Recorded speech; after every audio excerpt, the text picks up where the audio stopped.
So everyone, today in this class we are starting continuity, and see, basically continuity is application-based chapter. So as it is application-based chapter, so you must know the meaning of continuity first.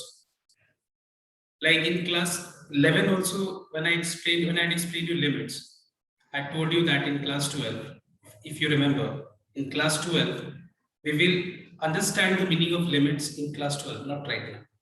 Now अब ये time में हम लोग continuity जब start किए तो हम लोग कंटिन्यूटी चैप्टर में we will definitely know what is continuity and you will understand one thing, that in understanding the concept of continuity you will also understand what you have done in class 11 in limits chapter. Okay, दोनों related chapter actually. जो topic है limits and continuity, actually limits के बाद continuity आता है, limits के बाद अगर देखा जाए तो कंटिन्यूटी, फिर डिफरेंशिएबिलिटी, फिर डिफरेंशिएशन आना चाहिए. बट बुक का जो सिलेबस है ये पैटर्न है कि क्लास 11 में लिमिट्स बता के थोड़ा बहुत डिफरेंशिएशन बता दिया जाता है, फिर क्लास 12 में इंट्रोड्यूस किया जाता है what is continuity and differentiability. But actually it should be limits, then it should be continuity, then it should be differentiability and then differentiation, जो तुम लोग मतलब मैंने पहले करा दिया डिफरेंशिएशन. तो आज की क्लास में बेसिकली हम लोग क्या करने वाले हैं देखना एक बार. तो एक चीज तो क्लियर हो गया, जब मैंने बोला लिमिट्स के बाद continuity, it means that we are going to apply all the concepts of limits. ये तो क्लियर हो गया. जब मैंने बोला लिमिट्स के बाद कंटिन्यूटी मतलब डिफरेंशिएशन के बिना ये चैप्टर हो जाएगा. ठीक है, डिफरेंशिएशन के बिना ये चैप्टर हो जाएगा. So you might be thinking कि ये सब चैप्टर्स में क्यों करा रहा हूं. एक्चुअली ये सब चैप्टर्स का सीक्वेंस है, limits, continuity, differentiability, differentiation, application of derivatives. अगर ये सब हम ना करें तो तुमको एप्लीकेशन ऑफ डेरिवेटिव्स का बहुत सारा चीज समझ में नहीं है. Okay, so that's why we are starting today continuity, and along with this let me tell you one thing. In today's class basically we will focus on how to solve the questions of continuity and how to apply जो भी तुम लोगों ने class 7 में limits का concept भूल गए वो सारी चीज को मैं याद दिलाना आज का मेरा ऑब्जेक्टिव. तभी जाकर के तुम लोग नेक्स्ट क्लास में जब परफेक्ट हो जाओगे तो कंटिन्यूटी का हम लोग मतलब समझ में आ पाए. ठीक है, क्योंकि हमको पता है, I can understand one thing, that बहुत लोग शायद क्लास 11 का लिमिट्स दिमाग से निकल गया होगा कि लिमिट्स है क्या. ठीक है, तो हम क्या करेंगे आज, हम लोग ये सब चीजों को एकदम आज यूज्ड टू बना देंगे कि लिमिट्स होता क्या है, कंटिन्यूटी का सम कैसे सॉल्व किया जाता है, एंड देन नेक्स्ट डे अब मतलब कंटिन्यूटी चैप्टर में है, ये नहीं कि एक और टाइम आएगा तब हम लोग कंटिन्यूटी समझेंगे, नहीं वैसा नहीं. So we will understand either in the second और third class what is the meaning of continuity. So everyone first of all start how to show that a function is continuous.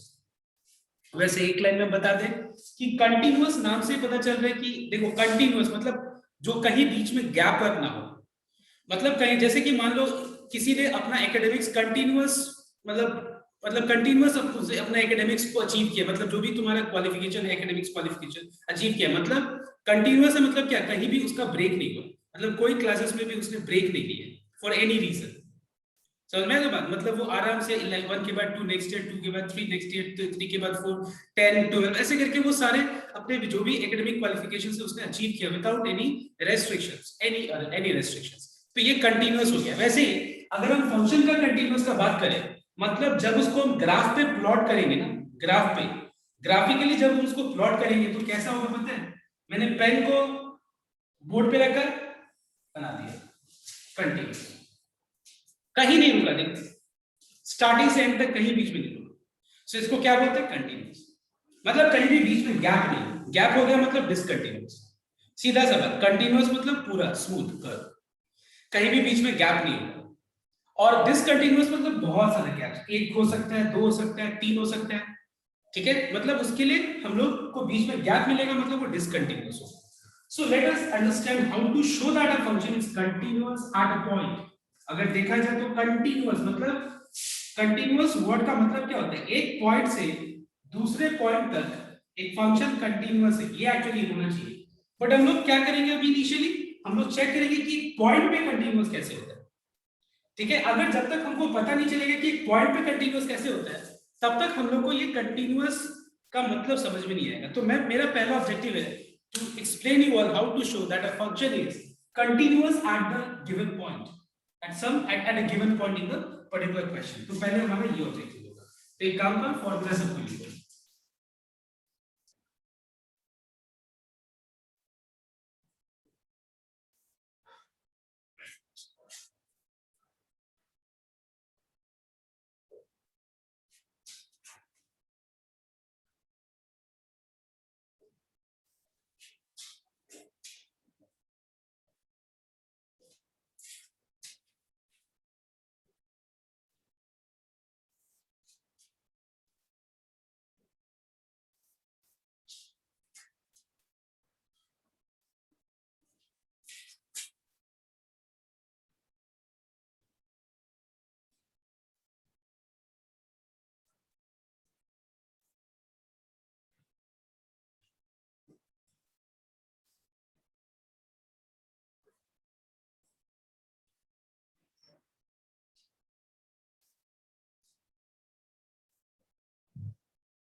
Everyone pop it out.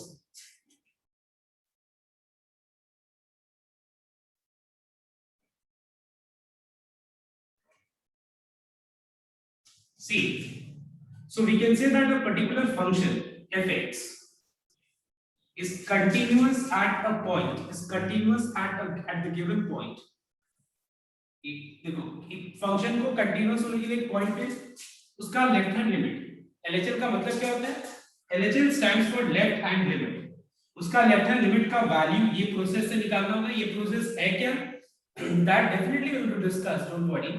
उसके बाद हम लोग RHL that is right hand limit निकालेंगे। इस process, इस formula से फिलहाल ये ऐसे सोचो तुम लोग कि फार्मूला यूज करना है, and then we will find out the value of the function at the given point.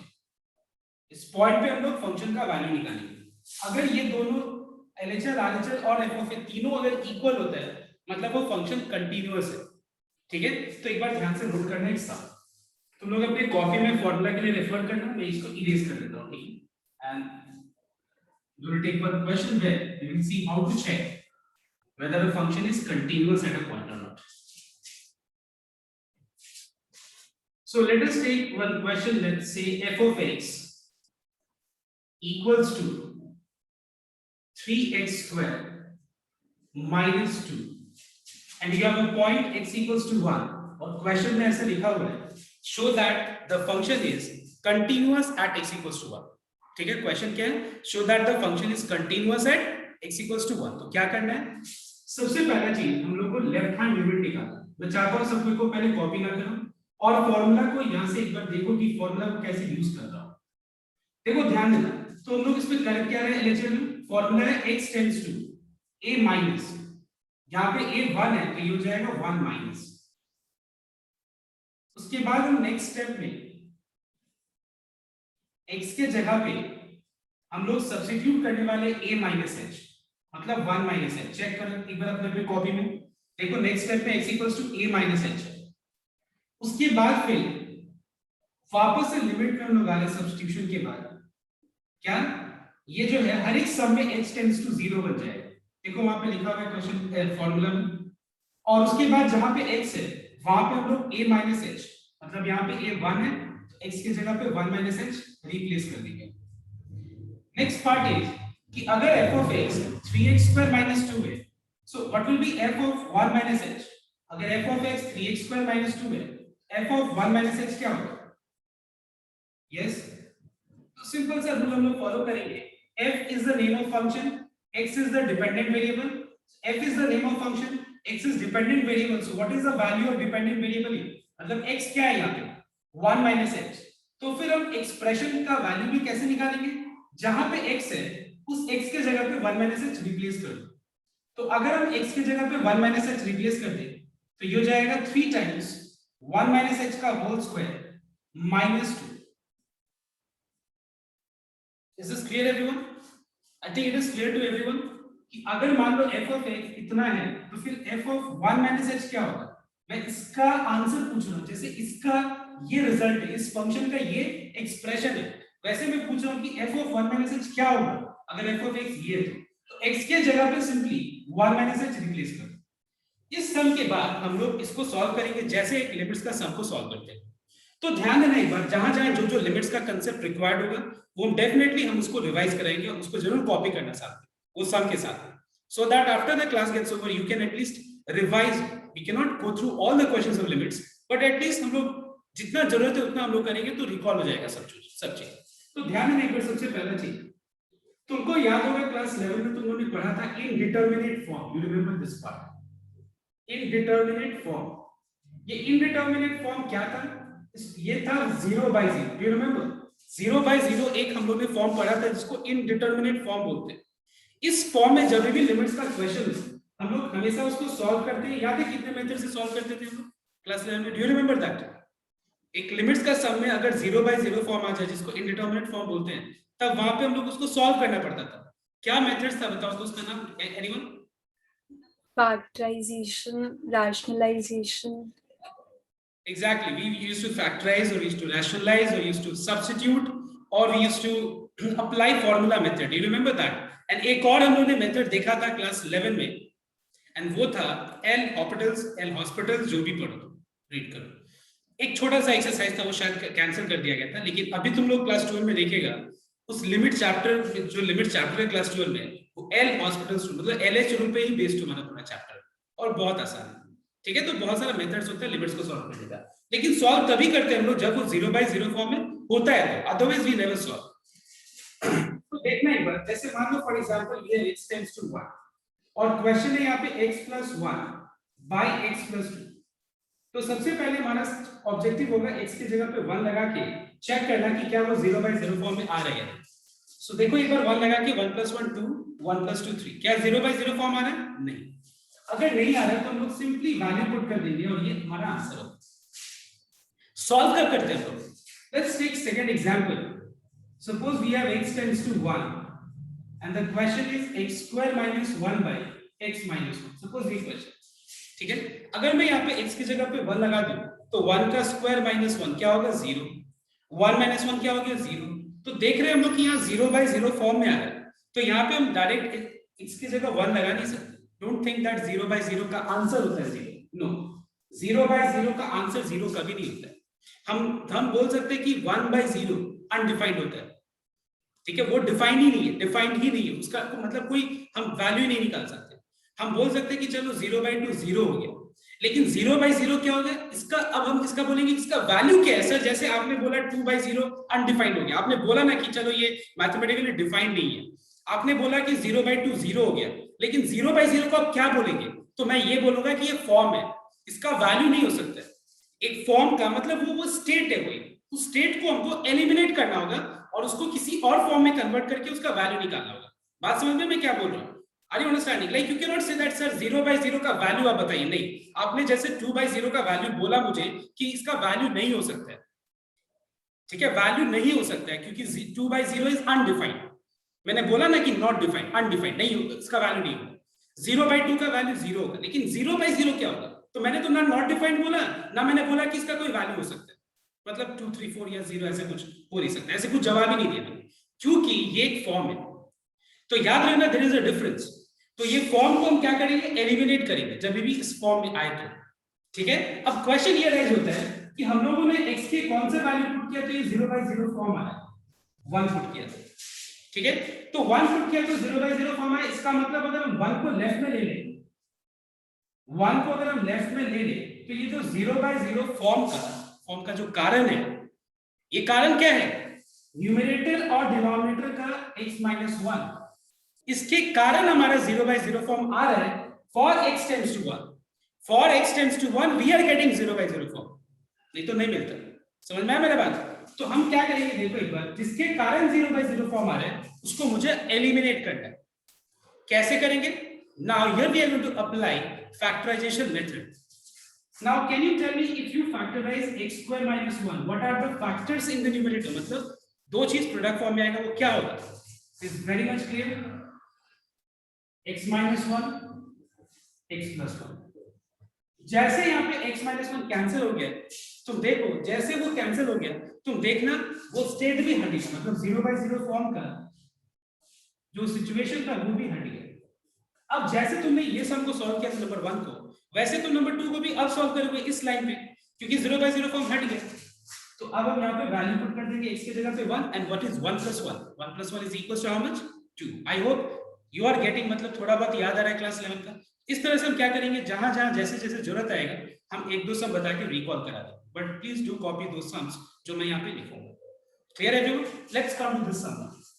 अब हम यहाँ पे इस लाइन के बाद लिमिट्स का कांसेप्ट को अप्लाई करने वाले हैं। क्या पहला कांसेप्ट क्या है कि I mean in basic concept इसका क्या है, ये है कि हम h की जगह 0 लगाएंगे। What is 1 - 0? 1। 1 का स्क्वायर 1, 3 1 जा 3, 3 - 2 is 1. Are you getting 0/0? No. If you're not getting, number 1. If you're getting, number 2 is, ये एक मेथड है, बहुत सारा मेथड से हम इसको सॉल्व कर सकते हैं, पॉसिबल मेथड से। अब यहाँ पे हम क्या करेंगे, h की जगह 0 लगा देंगे, तो आंसर क्या आएगा? 1 आएगा। Now let us start RHL. RHL में फॉर्मूला है x tends to 1 plus a यहाँ पे 1 है तो 1 प्लस x। उसके बाद हम लोग क्या करेंगे, x के जगह पे 1 प्लस h रिप्लेस कर देंगे। ठीक है, x के जगह पे हम लोग क्या रिप्लेस कर देंगे? 1 प्लस h।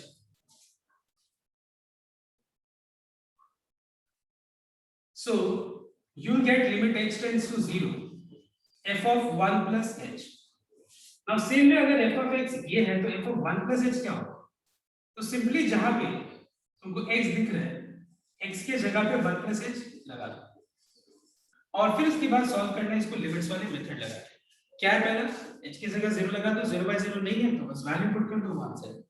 ठीक है, next and last, that is अब हमको फंक्शन का वैल्यू निकालना है उस पॉइंट पे जिस पॉइंट पे अपने लोगों को टेस्ट करने के लिए दिया है, मतलब f of 1 निकालना है, मतलब जहां पे x है वहां पे हम लोग 1 रिप्लेस कर देंगे, तो ये भी 1 होगा। Since left hand limit equals to right hand limit is equals to f of 1 is equal to 1, therefore fx is continuous at x equals to 1।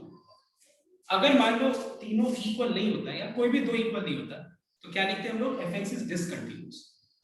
Please copy it fast, and after this I will give you one simple sum, एकदम मतलब ये जो मैंने करा है उसी पे base कि तुम लोग एक बार खुद से करके देख लो कि क्या आ रहा है।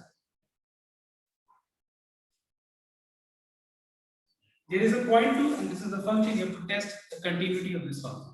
Again, it's a very simple and the same question, only the function is different. So everyone, I hope everyone is done. If you have any doubt, please raise your hand and show this sum so that the doubt is more clear. किसी का doubt है? Anyone? So what is LHS?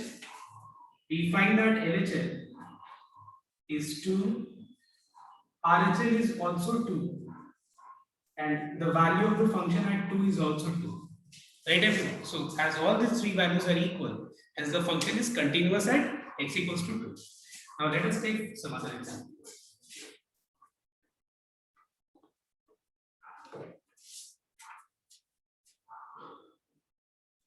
So let us say we have a function f of x equals to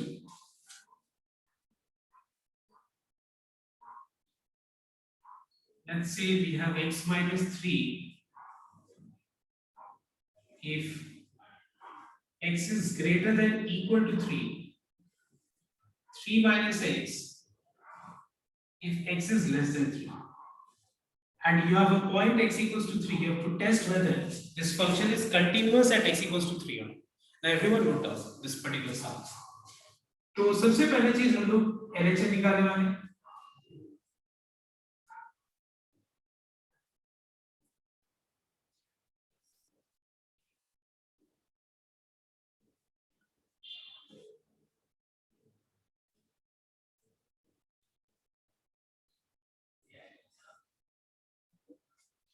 यहाँ तक तो formula है। अब देखो ध्यान से, पहले मैं एक बात क्लियर कर लूं कि h का मतलब क्या है। क्या h का मतलब इक्वल टू 0 है? नहीं। फिर h का मतलब क्या है? See, h is a very small quantity. H is a very small quantity, but it is not discrete. Discrete मतलब it's not 0.1 or 0.2 or 0.01, something like that.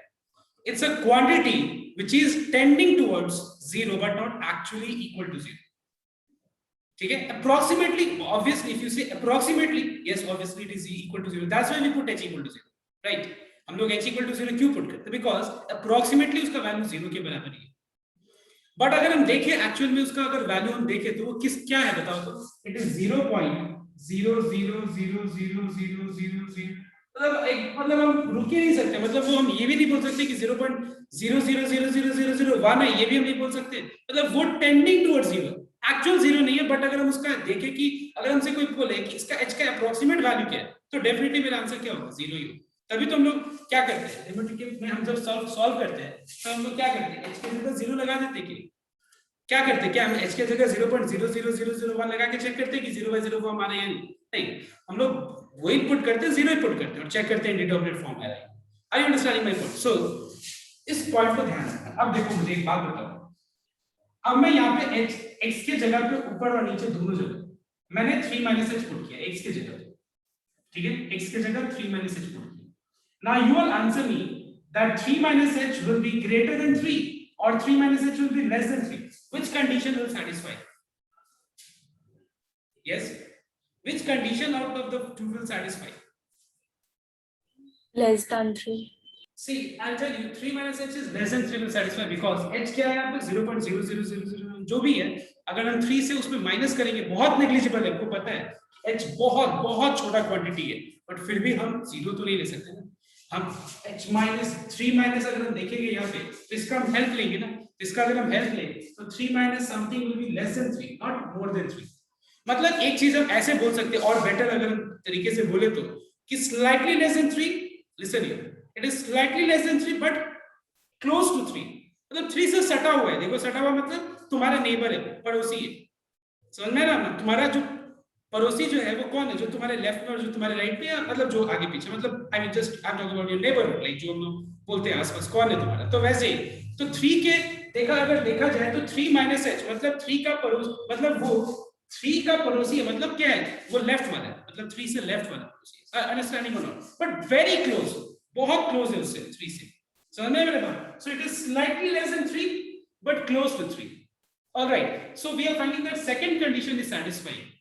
Okay, तो सेकंड कंडीशन इसे सैटिस्फाई करे मतलब हम लोग क्या करेंगे, इस फंक्शन को यूज करके fx = 3 - x को यूज करके हम लोग ये वैल्यू निकालेंगे इस फंक्शन का. तो अगर f of 3 - h क्या होगा, मैं ये पूछ रहा हूं. तो आंसर होगा तुम्हारा, जहां पे x है वहां पे 3 - h रिप्लेस कर दो. Please check and tell me whether you have understood और नॉट. समझ में आई ये लाइन? देखो यहां पे x के जगह पे 3 - h, क्योंकि ये वाला ऑप्शन सेलेक्ट हुआ तो हम लोग जहां पे x है वहां पे हम लोग 3 - h पुट कर देंगे. राइट, अब उसके बाद जैसे हम लोग इतना ला दिए, हम लोग इसको लिमिट के समझ से सॉल्व करेंगे. तो यहाँ पे अगर h की जगह 0 लगाएंगे तो 3 - 0 is 3 and 3 - 3 is 0. It's RHS, मतलब ये 0/0 फॉर्म में नहीं. RHS क्या है? x tends to 1 3 plus.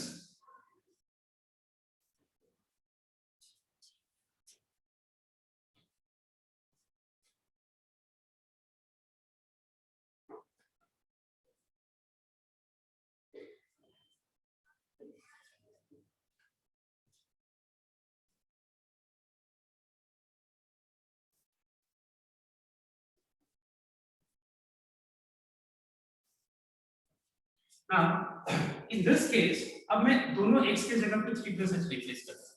तो बताओ तो 3 plus h is more than 3 or less than 3? Clearly the first condition, 3 plus h is slightly more than 3. So the first condition is satisfying. And in the first condition, I am going to replace at the place of x 3 plus h. अब यहाँ पे हम h की जगह 0 लगा के check करेंगे कि 0/0 फॉर्म में है.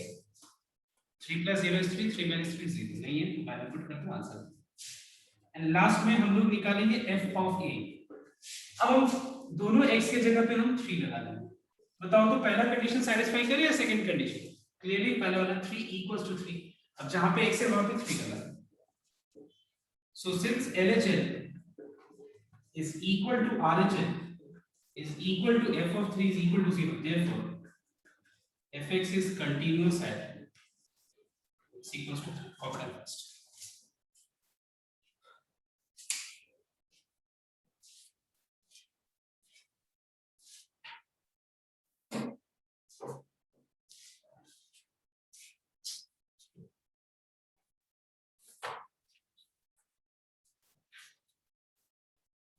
And after copying this sum, everyone will do the next sum जो मैं आया.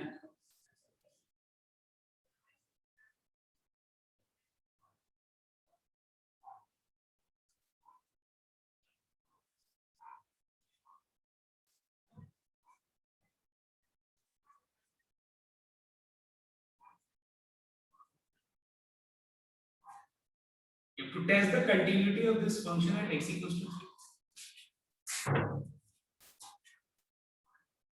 Right.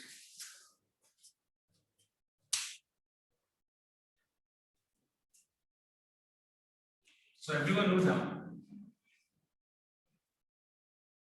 So if we find out LHL, see I'm directly writing this line. I think समझ में आ जाएगा तुम लोग. H tends to 0, f of 3 minus h. I think ये clear है. ठीक है ना. वो पहला दो तीन लाइन जो फॉर्मूला वाला है वो मैं स्किप कर यहाँ से स्टार्ट कर. अब बताना एक बार x के जगह पे 3 minus h लगा दो. तो बताना एक बार 3 minus h not equal to 3 है या 3 minus h equal to 3 है. कौन सा कंडीशन है? Not equal to. Here 3 minus h equal to 3 तो है नहीं क्योंकि h is though it is tending towards 0 but not exactly 0. Now if you say approximately, तो approximately में यहाँ पे तुम्हारे पास दो ऑप्शन है ना. तो which is the appropriate option because it is not equal to 0, it is tending towards 0. So obviously 3 minus h will be what? Not equal to 3. Not ये वाला कंडीशन तो satisfy होगा नहीं. तो पहला वाला को हम यूज करेंगे और जहां पे x दिख रहा है हम क्या रिप्लेस कर देंगे? x के जगह पे 3 minus h. तो फिर ये हो जाएगा h tends to 0 3 minus h का whole square minus of 3 minus h minus 6 by 3 minus h minus 3. अब ये वाला स्टेप के बाद हम लोग जैसे लिमिट्स का सम को हम सॉल्व करते हैं ना कि चेक करते हो वो 0/0 फॉर्म में है या नहीं. फिर हम लोग सॉल्व करते हैं अगर 0/0 फॉर्म में होता है तो फैक्टराइजेशन ये सब हम लोग सारे मेथड से हम सॉल्व करते हैं. बट यहाँ पे लेट्स चेक फर्स्ट. h के जगह 0 लगाते हैं तो 3 minus 0 3 हो गया. 3 का स्क्वायर 9 minus 3 minus 6 ये हो गया 3 minus 3 तो ये हो गया 0/0. So we are getting 0/0 form. अब बात ये है कि 0/0 फॉर्म का कारण क्या है. हम लोग अगर न्यूमरेटर और डिनोमिनेटर में h के जगह 0 लगा रहे हैं तो 0/0 आ रहा है. मतलब यहाँ से बहुत क्लियर है कि 0/0 फॉर्म हटाने के लिए न्यूमरेटर और डिनोमिनेटर दोनों से मुझे h कॉमन लेके कैंसिल करना पड़ेगा. न्यूमरेटर और डिनोमिनेटर दोनों में मुझे h कॉमन लेके कैंसिल करना पड़ेगा. तो let us simplify the numerator.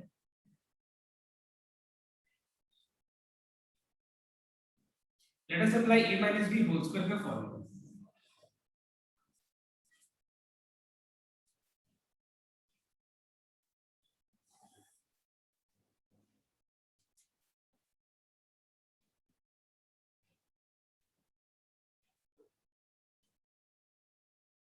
You simplify this, you get h square minus 5h.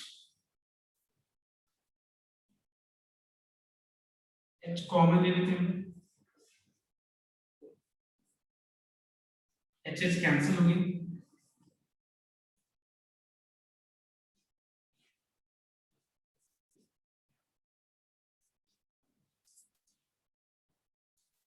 इसके बाद सॉरी h कैंसिल हो गया. तो h जब कैंसिल हो जाएगा तो क्या बचेगा? h minus 5 by minus 2. Now let us put h equal to 0. So we'll get minus 5 by minus 1 which is 5. अब हम लोग RHL सॉल्व करेंगे which is h tends to 0 f of 3 plus h. So again 3 plus h is also not equal to 3. पहला वाला condition satisfied.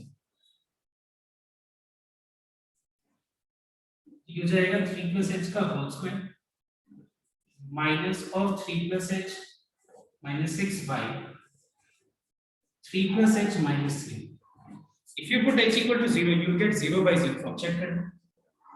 अगर हम h के जगह 0 लगाएंगे तो 0 by 0 फॉर्म आता है। तो सेम तरीके से सॉल्व करना, जैसे ये सॉल्व किया तुमने और सॉल्व करके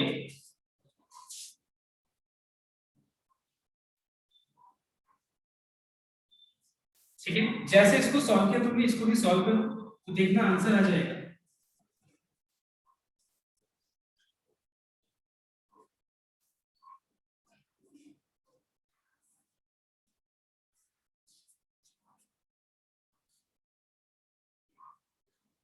ये हो जाएगा h square plus 5h h common लेके कैंसिल कर दो, let's put h equal to 0, you get 5 and last f of 3 निकालना। तो जब x का वैल्यू 3 होगा तो कौन सा कंडीशन सैटिस्फाई है? क्लियरली इसका आपको पता है आंसर 5 है।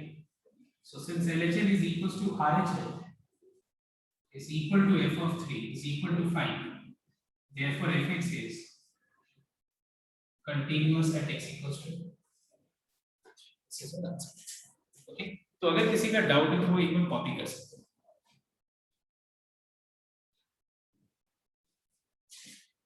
So I want everyone to pay attention here and see few questions of limits also in the few formula जो कि हमको थोड़ा रिकॉल करने की कोशिश करेंगे। पहला फॉर्मूला है limit x tends to a x to the power n minus a to the power n by x minus a, which is n into a to the power n minus 1। Second formula है limit x tends to 0 sin x by x or x by sin x, it is equals to 1 over। और तीसरा वाला है x tends to 0 tan x by x or x by tan x, now this is equals to 1। Alright, तो ये तीन formula है, ध्यान देना एक बार, और इस पे बेस्ड हम लोग कुछ सभी सम्स करने वाले हैं। ठीक है, लिसन हियर वेरी केयरफुली।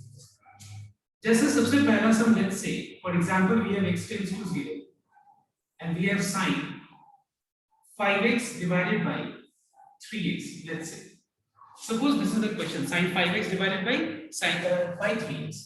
तो एक बात बताऊं तो सबसे पहले हम लोग यहाँ पे क्या करेंगे, हम लोग यहाँ पे चेक करेंगे x के जगह 0 लगा के कि क्या ये 0 by 0 फॉर्म में है। अगर हम यहाँ x के जगह 0 लगाए तो 0 5 is 0, sin 0 is 0, by 3 0 is 0, you are getting 0 by 0 form. तो हम लोग क्या करेंगे, इसको सॉल्व करेंगे या तो फैक्टराइजेशन मेथड यूज करके, या फिर हम इसको रैशनलाइज करेंगे, या फिर फॉर्मूला मेथड लगाएंगे। ये सारे मेथड्स को यूज करके हम लोग सम्स को करने वाले हैं। ऑलराइट, तो एक बात बता दूं, अगर यहाँ में x की जगह 0 लगाएंगे तो 0 by 0 फॉर्म आ रहा है, सो डेफिनेटली इस समय हम लोग फॉर्मूला मेथड अप्लाई करने वाले हैं।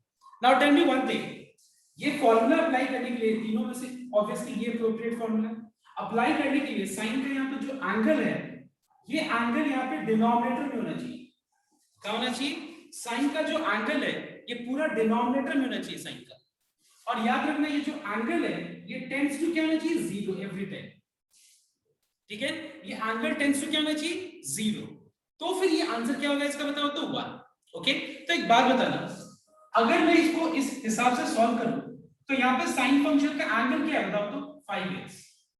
ठीक है, 5x, तो ये 5x डिनोमिनेटर में भी होना चाहिए। तो मैं काम करता हूं, न्यूमरेटर और डिनोमिनेटर दोनों में 5 से मल्टीप्लाई कर देता हूं और 3 जैसे वैसे रहने दिए मैंने।